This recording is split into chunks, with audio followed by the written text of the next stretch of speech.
reunión de estas cumbres internacionales sobre diversos temas es una excelente ocasión para que los diversos actores en el campo correspondiente debatamos, conozcamos, nos informemos, estudiemos sobre estas cuestiones. Esta no es la excepción con el caso de Hábitat 3, ¿verdad? Y esta ocasión nos sirve de excusa, en el buen sentido de la palabra, para reunirnos esta semana, celebrar nuestra Semana del Hábitat, donde tendremos 4 días para conocer distintos posicionamientos sobre cómo mejorar nuestra vida en las ciudades de nuestro país. El Salvador, como sabemos, es uno de los países con mayores niveles de urbanización de su población aquí en Centroamérica. Nuestra población rural vive una vida muchas veces semiurbana, podríamos decirlo, por la proximidad de los centros urbanos a prácticamente cualquier rincón del país. Los cambios demográficos que hemos visto, los cambios culturales y tecnológicos nos acercan a todos, a todas a la vida de la ciudad. Entonces la ciudad impacta en nuestro modo de vida de muchas maneras. Entonces esta semana estaremos conociendo diversos posicionamientos sobre esta temática. El día de hoy tenemos un foro al que hemos llamado Desafíos sobre la Agenda Urbana en El Salvador, propuesta hacia Hábitat 3.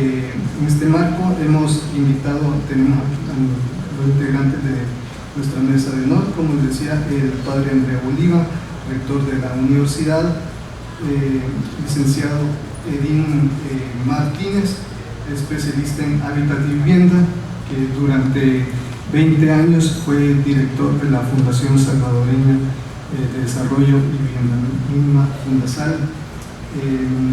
Tenemos también al arquitecto y doctor Guillermo Navarrete, de Ordenamiento Ambiental del Ministerio de Medio Ambiente, y la señora Judith Castillo, representante del Comité Popular del Hábitat en El Salvador.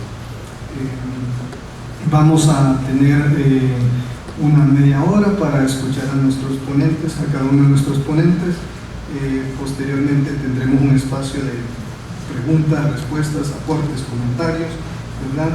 Y finalmente, ya hacia el final de la mañana, tendremos la participación de 2 compañeros de acá de la universidad, del Departamento de Organización del Espacio, el arquitecto Carlos Ferrufino, el licenciado Perón, y la participación de Carlos Flores de la UNES, de la Unión Ecológica Salvadoreña. Ellos nos estarán dando al final de la mañana pues, sus conclusiones de este foro. En este momento quisiera invitar al padre Andreu Oliva, rector de la universidad, a que nos dirija unas palabras.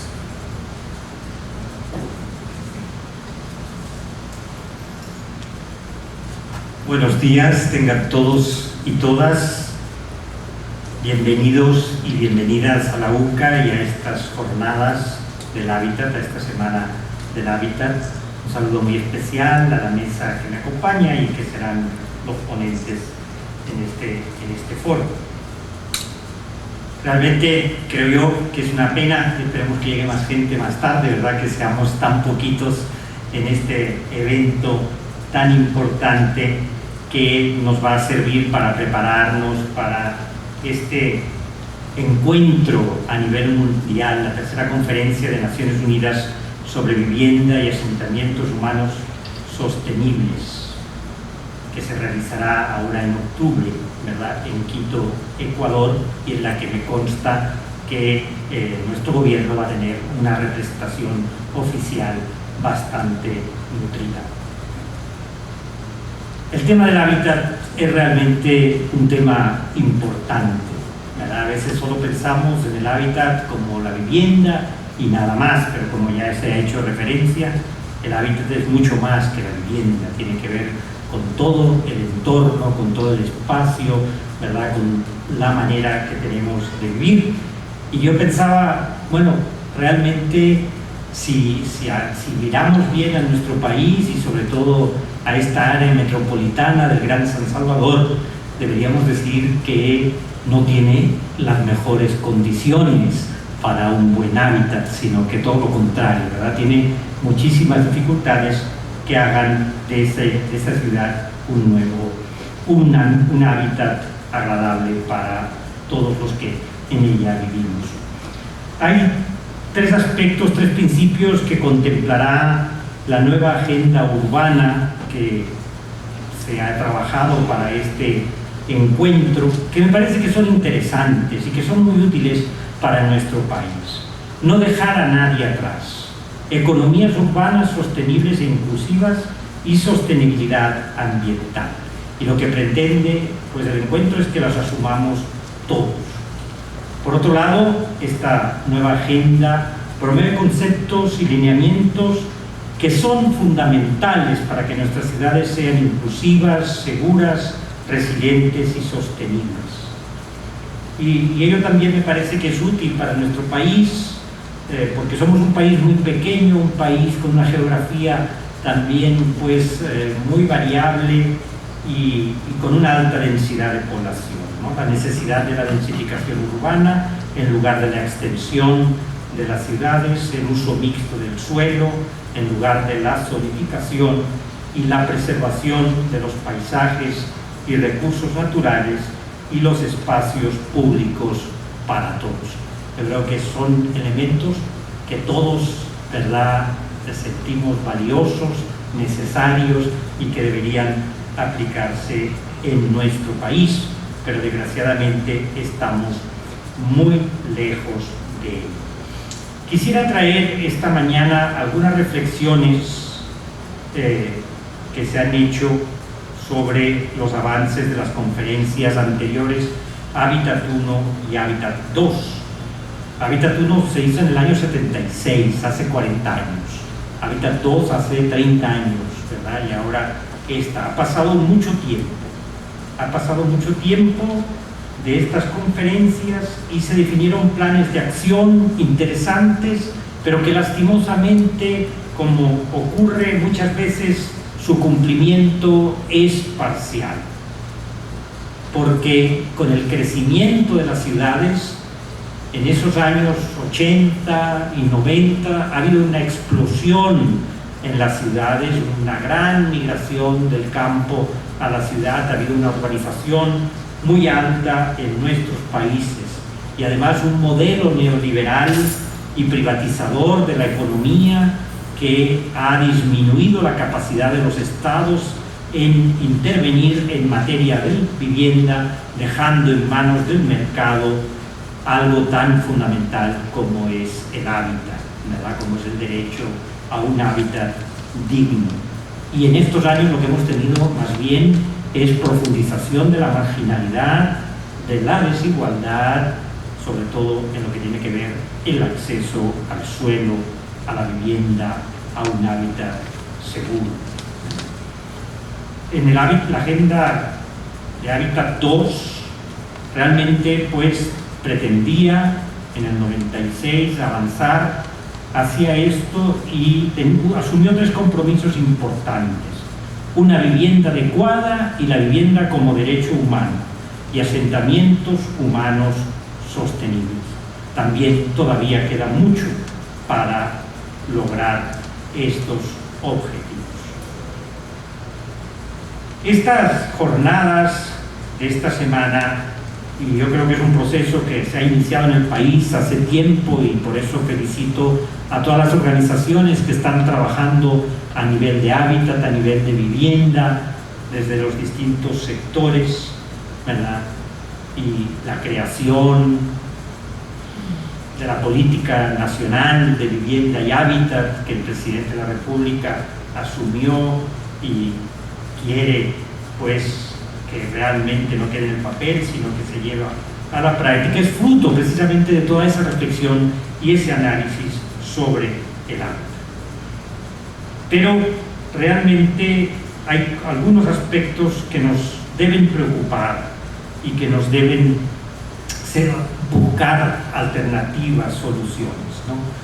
La dificultad del acceso al suelo en nuestro país, la alta densidad poblacional que ha llevado a un hacinamiento donde en pequeños espacios viven gran número de familias y de personas, la condición de precariedad de las viviendas de más de 2 millones de personas, el alto nivel de riesgo de muchas de ellas, la insalubridad, la destrucción que hemos hecho del medio ambiente, todos esos sectores de mayor pobreza en nuestro país que viven en espacios realmente que no son los más adecuados.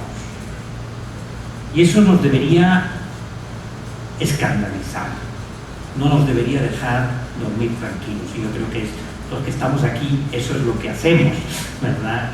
No vivimos tranquilos porque queremos realmente resolver este problema y ofrecer un hábitat digno a todos nuestros hermanos y hermanas. Algunos en el país opinan que el problema del hábitat tiene que ver y está muy vinculado a la situación de la violencia que vive el país, y que este déficit en el hábitat, este hacinamiento, esta falta de un hábitat digno que integre todos los elementos que son necesarios para la vida humana ha generado y genera más violencia en nuestro país.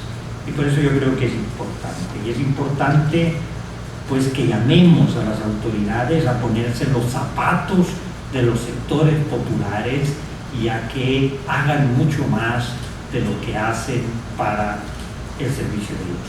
Porque además paralelamente en el país hemos vivido como por un lado, dos movimientos contrapuestos, ¿verdad? Por un lado, esta precariedad, esta situación de marginalidad y de hábitat pues no digno, y por otro lado también hemos vivido una explosión de residenciales con unos niveles de lujo impresionantes, con no solamente viviendas enormes, sino también unos espacios muy agradables, bien protegidos, bien exclusivos, ¿verdad? Bien seguros, que nada tienen que ver.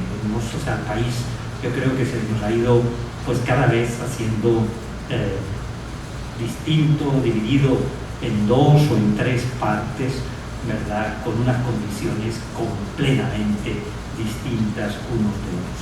Y eso, a los que somos cristianos, pues también nos escandaliza y nos duele en el corazón.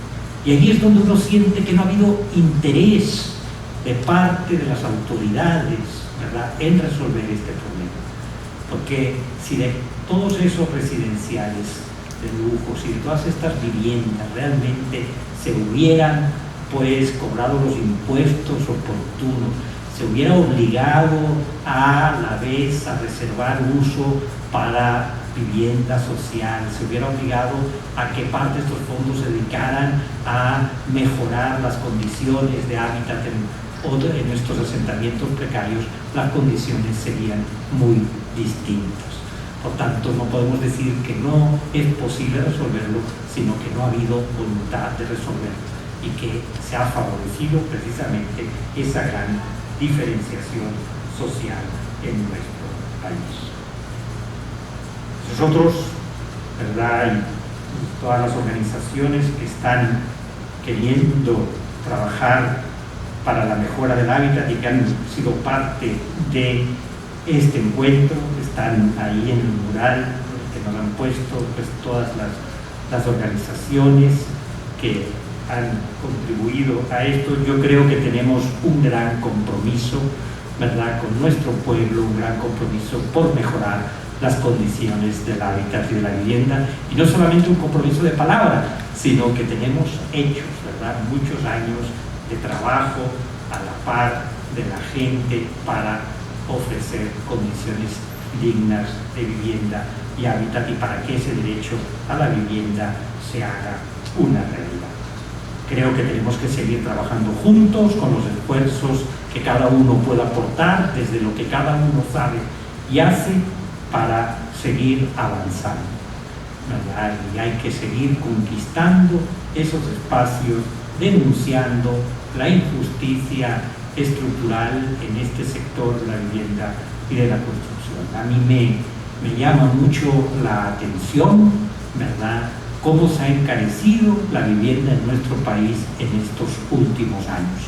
Y eso no tiene razón, ninguna otra razón que no sea la especulación tanto del terreno, del suelo, ¿verdad?, como la especulación sobre la construcción de la vivienda, que realmente pues no cuestan aquello que los constructores o los promotores, ¿verdad?, inmobiliarios piden por esas viviendas. Que la vivienda se haya convertido en un negocio en nuestro país, ¿verdad?, en un negocio altamente lucrativo, yo creo que es algo que no podemos seguir permitiendo. Por otro lado, ¿verdad?, tenemos algo que debemos tener muy en cuenta, como nos lo recuerda el Papa Francisco en la encíclica Laudato Si. No solamente se trata del hábitat humano, sino de cuidar los ecosistemas. Y cito al Papa Francisco: el cuidado de los ecosistemas supone una mirada que vaya más allá de lo inmediato, porque cuando solo se busca un rédito económico rápido y fácil, a nadie le interesa realmente su preservación. Pero el costo de los daños que se ocasionan por el descuido egoísta es muchísimo más alto que el beneficio económico que se pueda obtener. Es mi deseo, pues, esta Semana del Hábitat, que podamos seguir reflexionando, profundizar en esta reflexión y tomar también acciones para que los resultados de Hábitat 3 no queden en un papel, sino que junto con los de Hábitat 1 y Hábitat 2 se apliquen y se hagan una realidad para la gente de nuestro país. Muchas gracias por su trabajo y muchas gracias por estar aquí y participar en esta importante semana.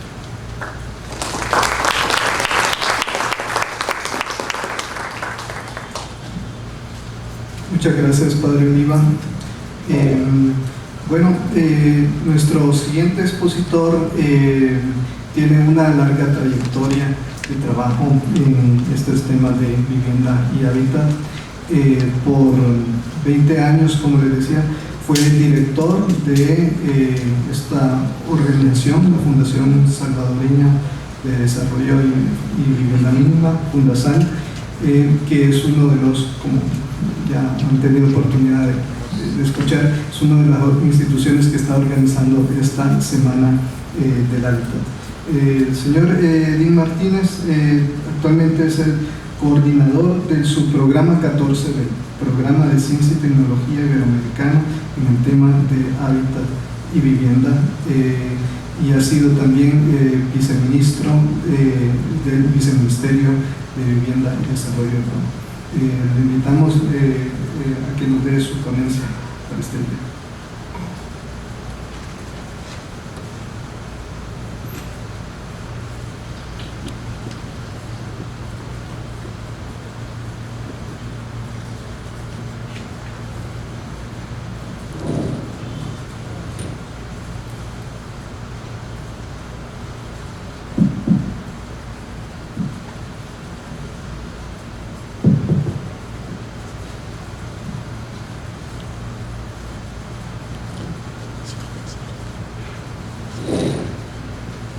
Bueno, muy buenos días. Yo les agradezco que me inviten a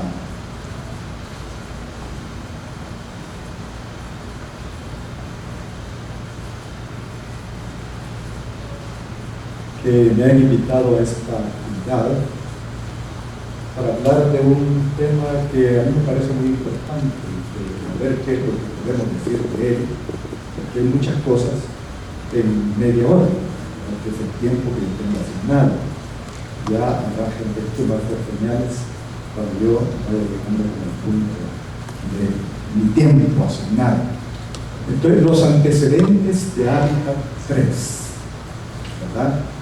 Además, es un gusto compartir pues con los amigos de la mesa que están acá para hablar del tema que nos une en esta oportunidad. Y entonces, creo que es importante saber de dónde venimos en esta historia. ¿De dónde venimos? ¿Y qué cosas hubieron en esos encuentros famosos, importantes, que se hacen cada 20 años? El primero de ellos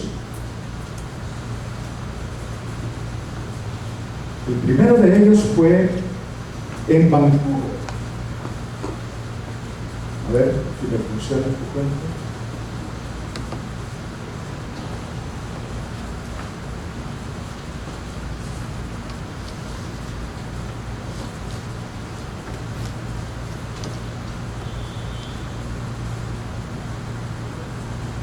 El primero de ellos fue en Vancouver. Antes no existía una organización tan estructurada como la que tenemos hoy.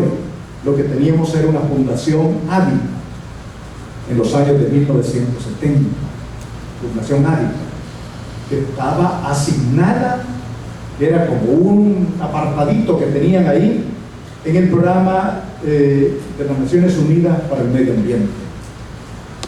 Eso es lo que había, ¿verdad? Y luego cuando se llega posteriormente en Vancouver, se determina el programa de las Naciones Unidas para los asentamientos humanos.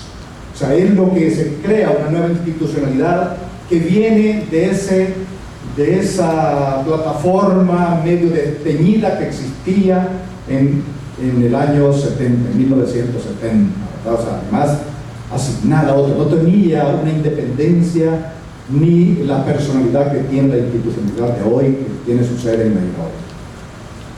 Entonces, a ver,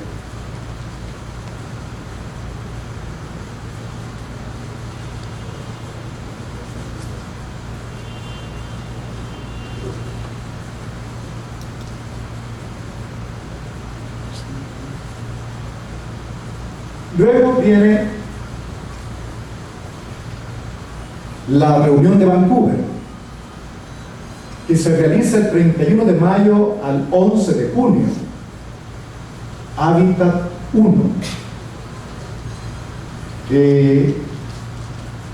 En 1976, la Fundación Hábitat se transforma en Centro de las Naciones Unidas para Asentamientos Humanos. Y hay toda una evolución, una conciencia de que el problema debe de tener una respuesta desde una plataforma institucional que tenga más personalidad, ¿verdad? Entonces, ahí es la primera iniciativa de discutir el tema a partir de lo que estaban viendo, ¿no? O sea, que se venía. Luego viene Vancouver, marca una ruptura con la visión predominante sobre la vivienda y el desarrollo urbano. Ya Vancouver empieza a establecer bases concretas, por lo menos a nivel teórico, a nivel de pensamiento, ¿no? O sea, la predominancia sobre la vivienda y el desarrollo urbano. La vivienda se había abordado solo en sus aspectos físicos e independientes del desarrollo urbano hasta ese momento. Ahí tratan de establecer una relación, ¿verdad?, entre vivienda y desarrollo urbano. No pueden estar separadas. Ya en esta conferencia un tema importante va a ser vivienda y ciudad. En Hábitat 3, vivienda y ciudad va a ser un tema importante que se va a desarrollar. Luego, un reconocimiento sobre los impactos de los asentamientos humanos y sobre el tipo de desarrollo urbano. Eso también es importante. ¿Qué pasa con los asentamientos humanos? Y cómo repercuten en el desarrollo urbano. No pueden estar desligados, ¿verdad? Lo que sucedía antes, hoy debe de corregirse. de tener una visión menos holística del tema de vivienda y del tema urbano que existe en el mundo, ¿verdad? En el Plan de Acción de Vancouver se toman las primeras estrategias a nivel internacional para dar respuesta a los problemas de la forma de abordar el desarrollo urbano. Y se aborda ese tema.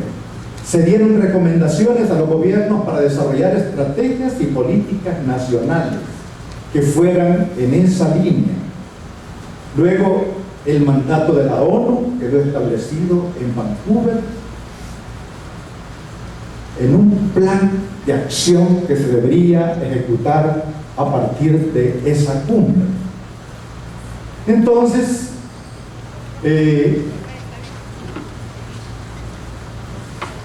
siguiendo, la urbanización y sus impactos poco tenidos en cuenta, ya que 2/3 de la humanidad continuaban siendo rurales,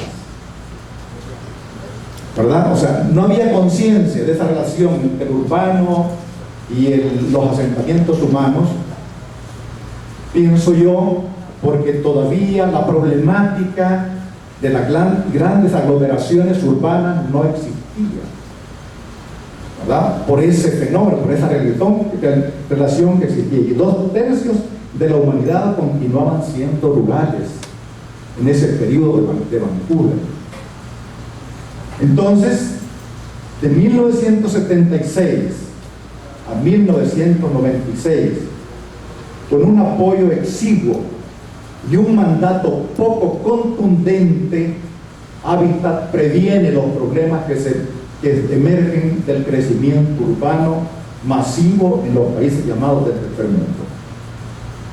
Ahí ya se van dando cuenta de que este fenómeno va en crecimiento, de la sobrepoblación que existe y de la concentración de la población en las grandes ciudades, en las grandes urbes. Empieza a llamar la atención en ese sentido. De 1997 a 2002, la mitad de la población se ha urbanizado. Eso es constatado por los organizadores de todos estos eventos. Se dan cuenta de ese fenómeno, que es un fenómeno que no puede pasar inadvertido. De 1997 a 2002, la mitad de la población se ha urbanizado. O sea, ya tenemos un mundo urbanizado con procesos de urbanización incluso más acelerados en los países de América Latina. Luego, el discurso inaugural de Vancouver, fíjense, para que ustedes tengan en cuenta lo que va sucediendo, en el discurso inaugural de Vancouver,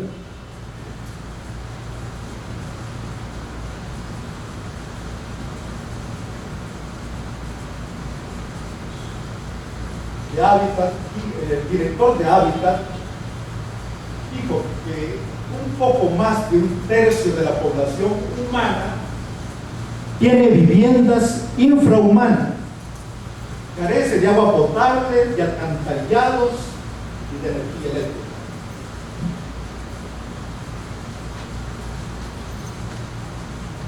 El primer ministro canadiense, que habló del crecimiento descontrolado de las ciudades, hizo conciencia también de este fenómeno. Dos objetivos englobaban todo lo demás: conseguir vivienda adecuada para todos y lograr el desarrollo de asentamientos sostenibles en un mundo en proceso de urbanización. Podemos decir que las declaraciones de Vancouver se pueden sintetizar en esta preocupación, ¿verdad? Conseguir vivienda adecuada para todos y lograr el desarrollo de asentamientos sostenibles. O sea, de asentamientos que no están expuestos a situaciones de vulnerabilidad asentamiento sostenible. Yo no concibo un asentamiento sostenible que no cuente con los servicios básicos, con agua, energía eléctrica, toda la infraestructura. Una casa no llega a ser casa si no cuenta con todos esos elementos, con todos esos aspectos. Entonces, esa fue la preocupación que tenían en ese momento, ¿verdad? Entonces, desarrollo de asentamientos sostenibles en un mundo en proceso de urbanización que ya se van dando cuenta de que la población va migrando hacia las ciudades. Sí, todos nosotros sabemos perfectamente de que son años, los años 50, los años 60, ¿verdad? Son momentos de fuerte concentración de la tierra en el país, ¿verdad? De los grandes latifundios, de los monocultivos que se van dando en El Salvador, del desplazamiento de población, de la incapacidad que esa concentración de tierra tiene para absorber la población económicamente activa que se encuentra en esos lugares. Entonces, asentamientos sostenibles en ese mundo de urbanización. Luego, aquí llega, en ese contexto, con esas preocupaciones que existen a ese nivel, bueno, en ese lapso se dan reuniones, ¿verdad?, importantes de seguimiento a Vancouver. Y conozco gente que estuvo trabajando en eso, que estuvo preparando como la agenda que debería de seguirse en Hábitat 2 en Estambul. ¿Y qué es lo que sucedió ahí? Bueno, venían preparando, y uno de los aspectos más importantes que trataron de introducir en Hábitat 2 en Estambul fue justamente el reconocimiento al derecho humano de la vivienda, ¿verdad? Se habían preparado los mejores argumentos para que esto funcionara, para que esto se concretara en esta cumbre en Estambul. Los gobiernos reconocieron un deterioro de los asentamientos a nivel mundial y de las condiciones de vida de los pobladores. O sea que las preocupaciones que venían de Hábitat 1, pues no habían surtido efecto. Por mucha agenda que se hubiera establecido, pues las mismas preocupaciones existían. Entonces, ¿qué hacer? ¿Cómo le damos continuidad? ¿Cómo concretamos esos propósitos que teníamos y cómo vamos creando nuevos propósitos de nuestra nueva agenda? ¿Verdad? Los gobiernos reconocen un deterioro de los asentamientos a nivel mundial, de las condiciones de vida de los pobladores. O sea, hay un fenómeno que se está dando, que se va dando ahí, que va creciendo como espuma, ¿verdad? Los asentamientos humanos, especialmente los más precarios, en algunas ciudades, como por ejemplo Venezuela, están acechando la ciudad, están alrededor de estos centros urbanos, las grandes rancherías que existen en estos lugares, los grandes asentamientos también precarios, las favelas en Brasil, ¿verdad? Entonces, se reconocía la urgencia de una acción inmediata y valiente, por lo que se produce la proclamación de la Agenda Hábitat. Vean ustedes, en Estambul se produce la Agenda Hábitat y contiene 100 compromisos y 600 recomendaciones. Yo me hubiera conformado con que hubieran sido 10 de cada una de las cosas, pero que hubieran cumplido. Entonces, se establecen en la Agenda Hábitat que se produce en Turquía, en Estambul, un total de 100 compromisos y 600 recomendaciones. Entonces, las primeras recomendaciones de la agenda forman parte de una estrategia para alcanzar los objetivos del milenio. Acuérdense ustedes de los objetivos del milenio. ¿Qué se planteaban los objetivos del milenio? Reducir al 50% los asentamientos precarios que carecían de los servicios básicos.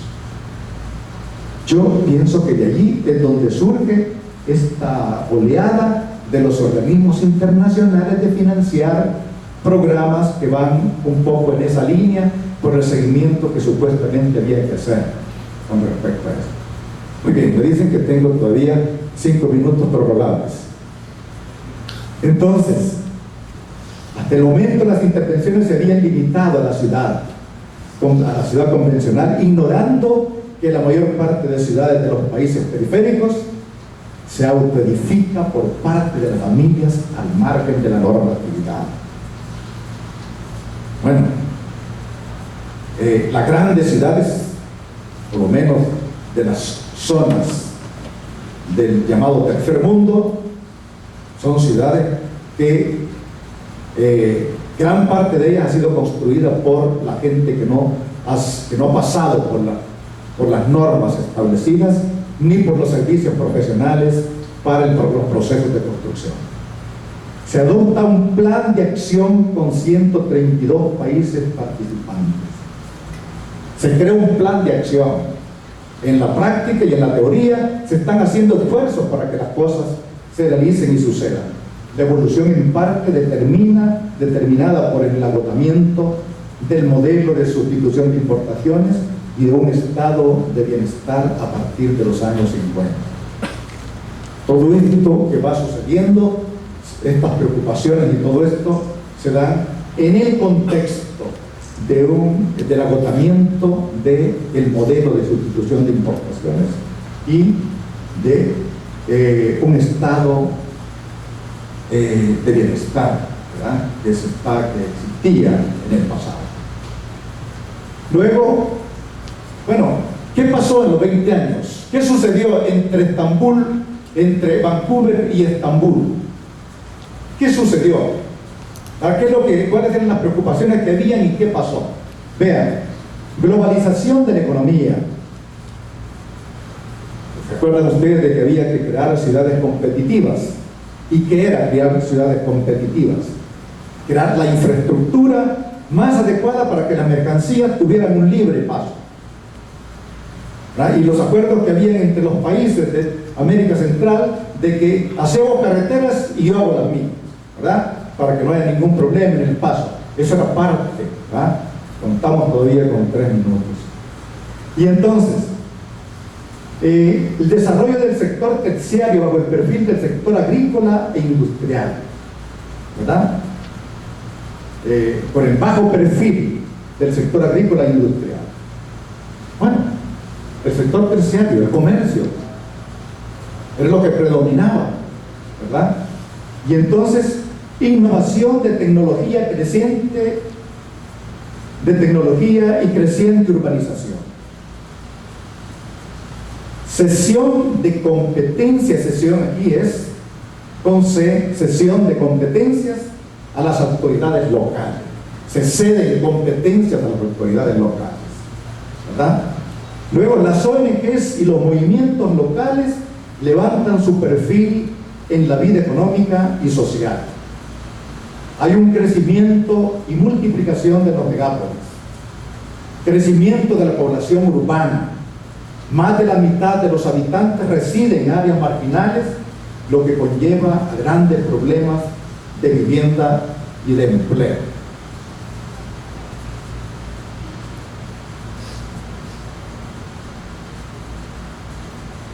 Luego, en la actualidad, ¿qué es lo que sucede? Aquí uso los últimos minutos que me quedan. Más de 1.000 millones de personas, casi la quinta parte de la población mundial, habita en áreas urbanas en condiciones indeseables. Crece el número de personas que carecen de vivienda o residen en asentamientos precarios, favelas, pueblos jóvenes, rancherías, limonadas, tugurios, chabolas. y otros nombres más que se le dan dependiendo de los países en los que nos encontremos. Luego, Sao Paulo, solo para ponerles un ejemplo, Sao Paulo ha pasado de 4 millones de habitantes en 1960 a más de 16 millones en la actualidad. A más de 16 millones en la actualidad, para que vean ustedes la brutal concentración de población en las ciudades. Luego, todas las declaraciones de la primera conferencia estaban claras. Lo que no quedó claro es con qué medios se iba a desarrollar y quiénes lo harían.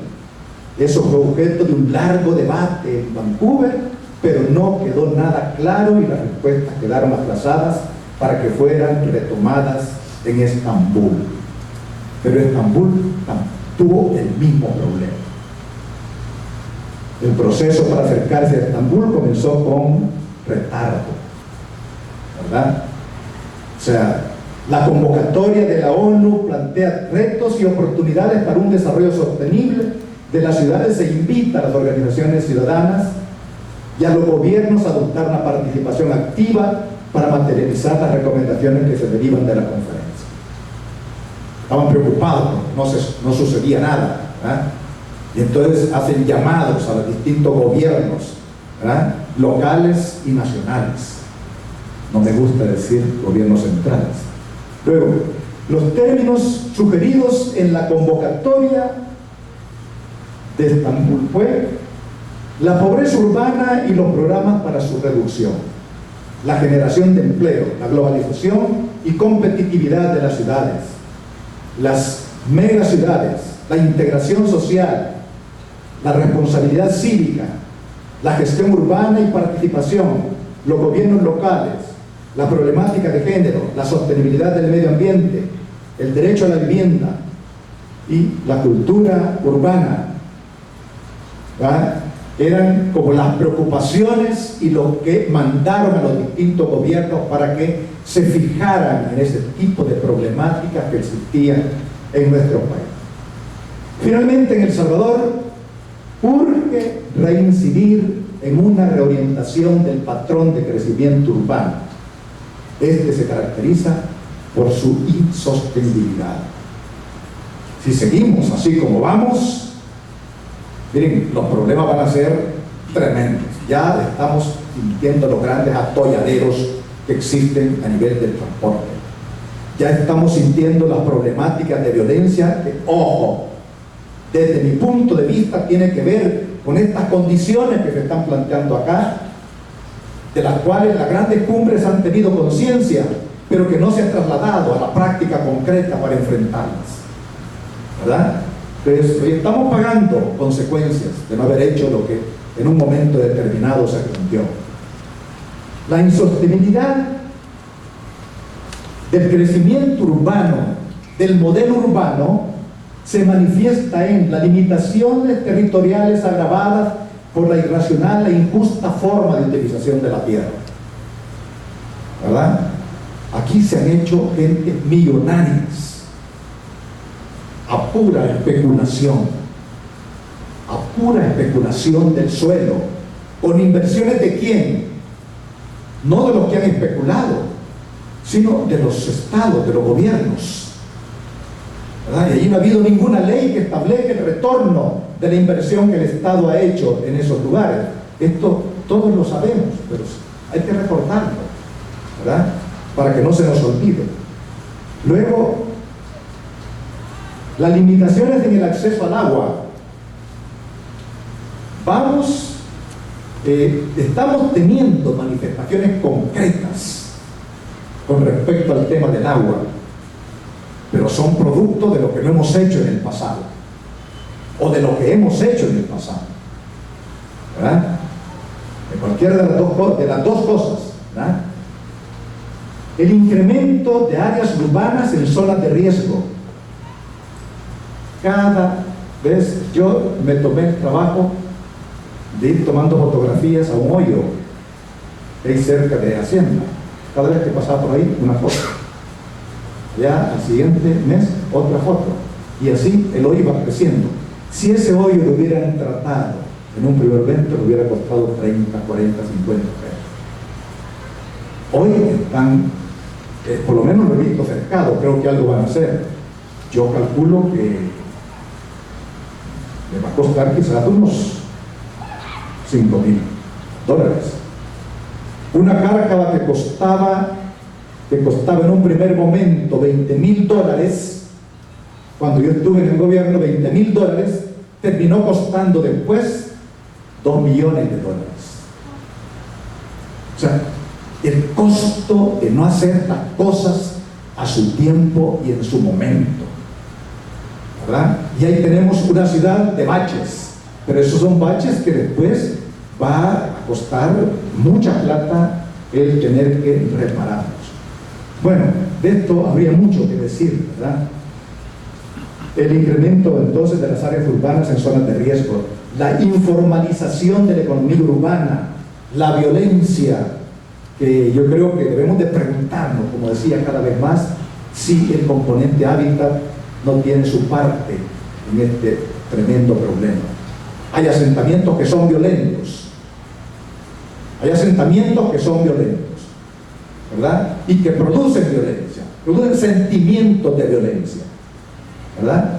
Entonces, la obsolescencia del marco regulatorio urbano, expresión del agotamiento de las formas tradicionales de gobierno de las ciudades, ¿verdad? Aquí algo se ha hecho, algunas cositas se han hecho, pero hay mucha regulación, mucho instrumento legal obsoleto que sirvió para un tiempo, pero que no tiene por qué ajustarse a los tiempos que estamos viviendo el día de hoy, ¿verdad? Luego, compañera, ¿verdad? Con esto pues terminamos lo que quería yo plantear de lo que ha sucedido en Hábitat 1 y Hábitat 2, así con grandes pinceladas, tratando de sacar lo que por lo menos a mí más me llamó la atención, ¿verdad? A ver qué va a pasar en esta otra cumbre, qué medidas se van a tomar. Yo otra cosa que quisiera mencionar al final es los grandes problemas de estas cumbres es que no se asignan los recursos económicos para enfrentar los problemas, ni se demanda, ni se establece ninguna medida para que los gobiernos los asignen. Por otro lado, se deja muy en el aire, de una forma muy ambigua, quiénes van a ser los actores, los que van a desarrollar lo que está planteado en las agendas que salen de las cumbres y en los planes que salen de las cumbres. Entonces, si eso no sucede, pues entonces nos encontramos en la siguiente cumbre con que lo que se ha hecho es muy poco, ¿verdad?, sobre lo que nos propusimos y sobre lo que detectamos como problemática que había en el mundo, ¿verdad?, con respecto a los distintos aspectos que se han mencionado. Muchas gracias.